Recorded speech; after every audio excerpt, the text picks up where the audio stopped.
네, 안녕하세요. 반갑습니다. 정석일 매니저입니다. 오늘 제가 이제 마지막 순서로 종목 소개를 해드릴 거고요. 제가 오늘 준비한 한마디는 저평가된 IT 종목의 반등입니다. 오늘 시장에서 사실상 가장 강하다라고 볼 수 있는 게 역시나 이제 반도체인데, 제가 오늘 반도체를 준비한 거는 아닙니다. 근데 반도체들이 좀 매수가 들어오는 거에는 어느 의미가 좀 있다라고 좀 보고 있고요. 오늘 이제 반도체 쪽이 상승하는 배경으로는 이제 정부의 세액공제 관련된 이슈가 좀 부각이 되긴 했지만, 사실 제가 생각하는 이유는 그냥 싸서 기관이랑 외국인들의 매수가 지금 일정 부분 들어오고 있다라고 보시면 될 것 같습니다. 그래서 지금 반도체 같은 경우는 결국 워낙 좀 저평가되어 있는 상태다 보니까 이 가격적인 좀 메리트가 있다라는 점에서 장점이 좀 있고요. 이런 흐름들을 우리가 생각을 하게 되면은 조금 이제 IT 중에서 상대적으로 저평가되어 있는 종목들 같은 경우, 그리고 어느 정도 이슈가 좀 나올 수 있을 만한 이런 종목들 같은 경우에는 저점에서 어느 정도 매수세들이 좀 더 기관이나 외국인들의 수급들이 좀 들어올 수 있다라고 좀 판단을 합니다. 그래서 오늘 제가 그와 관련된 수혜받을 수 있을 만한 종목을 좀 준비를 해봤고, 비교적 좀 대형주지만 저희가 수익률 대결이라서 대형주를 많이 편입 안 하잖아요. 근데 제가 오늘은 조금 저렴한 이런 대형주를 오랜만에 한번 좀 준비를 또 해봤습니다. 그래서 좀 이따 어떤 종목인지 한번 확인을 좀 해보시길 바라겠고요. 자, 그러면 종목 리뷰 먼저 들어가 보도록 할게요. 우선은 제가 이 DNC 미디어라는 종목 다시 한번 좀 말씀 좀 드리도록 하겠습니다. 최근에 이제 DNC 미디어 같은 경우도 좀 꾸준하게 좀 상승세를 좀 이어가고 있는 모습들인데, 어제도 한 차례 좀 시세가 나왔었고, 근데 어제도 DNC 미디어만 움직였던 게 아니라 키다리 스튜디오라든지 이런 대원 미디어라든지 다른 이제 웹툰이나 웹소설 관련된 업체들이 동반해서 같이 강세를 보였습니다. 그래서 전체적으로 이러한 웹툰, 웹소설 관련된 종목들이 이 상승 추세를 계속 좀 유지하고 있다 보니까 이 DNC 미디어 같은 경우에도 굉장히 좀 추가적인 움직임도 계속 기대할 수 있다라고 좀 보여지고요.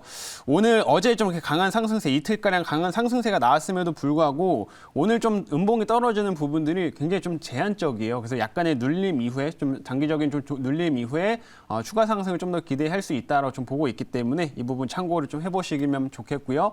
그리고 카카오 엔터 쪽으로 해가지고 최근에 사우디에서 또 투자를 하겠다라는 소식까지 좀 있었기 때문에 이 DNC 미디어가 그 부분에 따른 수혜를 계속 같이 가져갈 수 있다라는 점, 그 점까지 보시면 되겠습니다.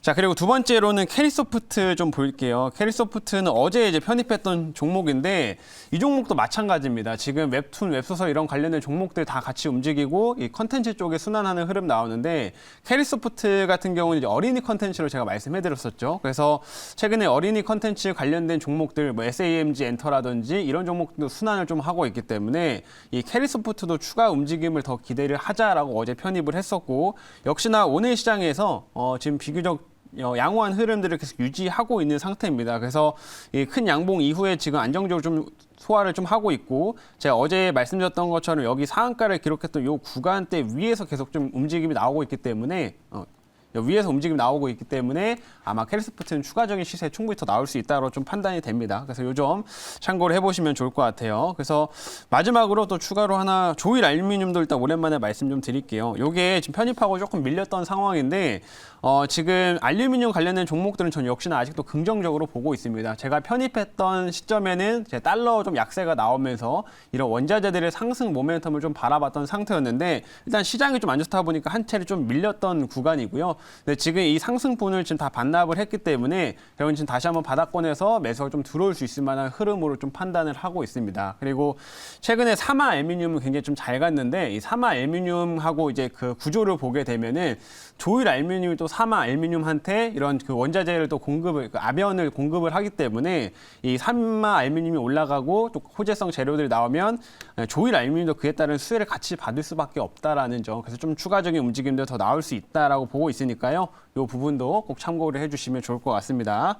자, 그럼 오늘 이렇게 종목들 리뷰 먼저 도와드렸고, 이제 새로운 종목, 오늘 오랜만에 저평가된 IT 종목 준비를 해봤고요. 조금은 대형주 한번 오랜만에 가지고 와봤습니다. 자, 지금 현재가 한번 확인을 해볼게요. 현재가는 88,700원이고요. 종목명은 LG전자입니다. LG전자. 자, LG전자라는 종목 오랜만에 좀 가져왔고요. 보시면은 LG전자도 이렇게 빠졌습니다. 정말 뭐 말도 안 될 정도로 쭉 계속 좀 빠지던 상태였고, 지금 이제 더 이상 저점은 새롭게 좀 깨지 않고 있는 구간이고, 여기 보시면은 이제 다시 이 구간에서 다시 좀 모멘텀들 좀 하나둘 부각되면서 매수가 좀 들어오고 있는 상황인데, 뭐 대형주를 좋아하시는 분들 같은 경우 LG전자는 충분히 긍정적이다라고 말씀을 좀 드리고 싶고요. LG전자 같은 경우에는 뭐 자동차 관련된 부분 쪽도 모멘텀들이 좀 크기 때문에 우리가 앞으로 그 부분에 대한 성장성을 좀 바라보면서 접근을 해볼 수 있는 종목이고, 또 굉장히 저평가되기 때문에 뭐 기관이나 외국인들의 매수가 좀 들어오면서 충분히 단기적인 뭐 기술적인 좀 반등도 더 이어질 수 있을 만한 종목이다라는 점을 미리 말씀드리도록 하겠습니다. 자, 그러면 LG전자에 대한 모멘텀은 어떤 게 있을지 제가 준비한 자료 좀 보면서 말씀드리도록 할게요. 자, 오늘의 종목은 LG전자라고 하는 회사고요. 자, 사업부부터 먼저 보도록 하겠습니다. 뭐 모두가 아시겠지만 뭐 우리가 흔히 가전은 LG다 이런 얘기 많이 하죠. 그래서 생활 가전들을 주로 이제 만들고 있고, 뭐 TV라든지 냉장고라든지 이런 제품들을 많이 만들고 있고요. 그리고 노트북 같은 이런 제품들, IT 제품들도 많이 만들고 있습니다. 근데 이 LG전자가 여러분들이 또 모르시는 것 중 하나가 이 자동차 부분, 전장 부품 관련된 사업들을 굉장히 좀 주력으로 또 하고 있어요. 그러다 보니까 저희가 주목하고 있는 포인트는 이 전장 부분 쪽이다라고 이제 보시면 좋을 것 같습니다. 그래서 이런 사업을 하고 있는 업체라는 거 참고를 하시고요. 다음 화면 보도록 할게요.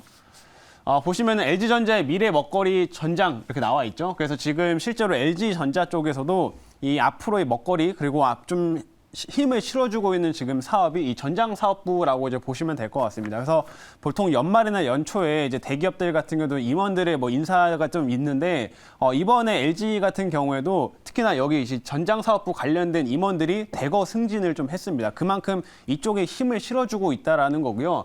이게 힘을 실어줄 수밖에 없는 그 이유가 있는데, 사실 지금 전장 부분 같은 예전부터 되게 오랫동안 지금 사업을 해오던 상태였습니다. 근데 사실 이 부분에서는 계속 적자가 나던 상태였어요. 근데 LG전자가 지금 그 전장 사업부가 흑자로 전환된 게 지난해 2분기부터 흑자 전환이 됐습니다. 그래서 이제는 꽤나 큰 이익들도 지금 내고 있는 상황이고, 이쪽에서 굉장히 가파른 성장세가 지금 나오고 있기 때문에 LG 쪽이 전장 부분에서 지금 힘을 굉장히 많이 실어주고 있다라고 이제 보시면 될 것 같습니다. 그래서 앞으로 이쪽 부분에서 그 사업이 성장을 하게 되면서 좀 더 이제 큰 실적 개선이나 이런 흐름들을 좀 기대를 해볼 수가 있겠고요. LG전자가 사실 예전에 원래 스마트폰 사업부, 핸드폰 사업부를 이제 가지고 있었기 때문에 실적이 굉장히 안 좋았는데, 이제는 그 스마트폰 사업부를 다 정리했죠. 그래가지고 이제는 뭐 그런 쪽이 다 정리가 됐기 때문에 오히려 이제 전장 부분들의 성장을 좀 바라보고서 더 갈 수 있을 만한 그런 종목이다라는 점을 얘기 드려보도록 하겠습니다. 자, 이제 다음 화면 한번 보도록 할게요. 그리고 이제 저평가된 부분들인데 얼마나 지금 저평가 좀 돼 있냐 보시게 되면은, 사실 이제 LG 같은 경우에도 영업이익이 최근에 뭐 꾸준히 증가하지 못했습니다. 이제 TV 사업부가 조금 이제 줄어들고 하다 보니까 뭐 큰 성장을 좀 만들지 못했었는데, 이제 올해부터는 다시 좀 실적이 상승되는 좀 턴을 좀 하는 흐름들이다라고 이제 보시면 될 것 같고요. 내년에도 이제 영업이익이 4조 1,000억대 정도로 이렇게 성장을 좀 하는 흐름이 예상이 되는 상황입니다. 그래서 지금 이 업체의 지금 실적 기준에서 이제 밸류를 좀 보시게 저기 하단에 나와 있지만은, 현재 PBR 2022년 기준으로는 PBR 0.78배 정도가 되고요. 내년 정도로는 0.7배 수준이기 때문에 엄청 쌉니다. 그래서 지금 기관하고 외국인들이 좀 들어온다면 적극적으로 좀 채울 수 있을 만한 종목이다, 이렇게 말씀드릴게요. 마지막 화면 보겠습니다. 마지막은 이제 애플의 LG전자의 가장 또 좀 주가 상승 탄력에 좀 이슈가 되는 것 중 하나가 애플카 관련된 이슈인데, 애플카 관련된 이슈들이 지금 또 최근에도 계속 나오고 있기 때문에 이런 부분도 참고를 하자라는 점 말씀드릴게요. 자, 이제 질문 한번 받아보도록 하겠습니다. 네, 제가 질문 드리겠습니다. 자, 네. LG전자가 고점이 19만 3천 원이어가지고 지난번에 77,200원까지 계산해보니까 60% 빠졌더라고요. 네, 엄청 빠졌습니다. 우리나라 대형주에서 이렇게 많이 빠진 대형주 없죠. 그렇죠. 네, 저도 이 종목을 그래가지고 굉장히 그 관심 있게 보고 있습니다. 최근에 또 애플카 관련 그에 대해서 전장 부품을 뭐 했다 안 했다고 네네. 자꾸 뭐 이렇게 반복이 되고 있는데, 제가 이제 궁금한 거는, 자, LG전자를 오늘 들고 오신 포인트가, 네. 지금 이제 뭐 대형주 올라가기 위해서는 그 시황이 이제 저점을 이렇게 찍었느냐 안 뜨냐가 중요한 것 같은데, 그렇죠. 오늘 SK 하이닉스도 지금 6% 이상 올라갔거든요. 그러면은 그 시황은 어느 정도 저점이 이렇게 확인되었다고 생각하신지 궁금합니다. 네, 일단은 어제 시장이 사실상 조금 이제 저점을 좀 깨냐 마냐 이제 그런 위치에 있었는데 어제 오후장부터 해가지고 좀 하단에서 강한 매수세가 한번 좀 들어온 상태였고 사실 어제만 보고서는 또 판단을 할 수는 없었습니다. 근데 이제 오늘 시장에서 반도체 섹터들로도 저가 매수 흐름들이 좀 들어오는 걸 좀 보고서 아까도 얘기드렸지만 반도체가 사실상 뭐 이런 세액 공제라는 이슈도 있지만 결국에는 싸기 때문에 지금 기관의 외국인들이 이제 새해 이제 새로운 포지션들 잡으면서 이제 좀 들어온다라고 이제 보시면 되는데 그렇게 되면은 결국에는 이런 어느 정도 바닥권에 좀 근접했다라고 우리가 판단을 할 수가 있습니다. 그래서 LG전자나 이런 대형 업체들 같은 경우도 충분히 기관이나 외국인들 저점 매수는 계속 들어올 수 있다 이런 관점으로 좀 봐주시면 좋을 것 같고요. 뭐 아직까지 지수의 흐름들은 뭐 당장 강한 상승으로 좀 연결되긴 좀 아직은 이슈가 좀 부족하기는 하지만 어느 정도 바닥권에는 근접했기 때문에 충분히 대형주도 좀 접근을 해볼 수 있는 이런 좀 기회가 왔다 이렇게 말씀을 드려보도록 하겠습니다. 자, 그럼 이제 가격 전략을 제시 드릴게요. 제가 1차 목표가는요 95,300원 잡도록 하겠고요. 2차는 10만 1,000원 한번 잡아보겠습니다. 그 다음에 손절가는 75,000원 이렇게 제시를 하도록 할게요.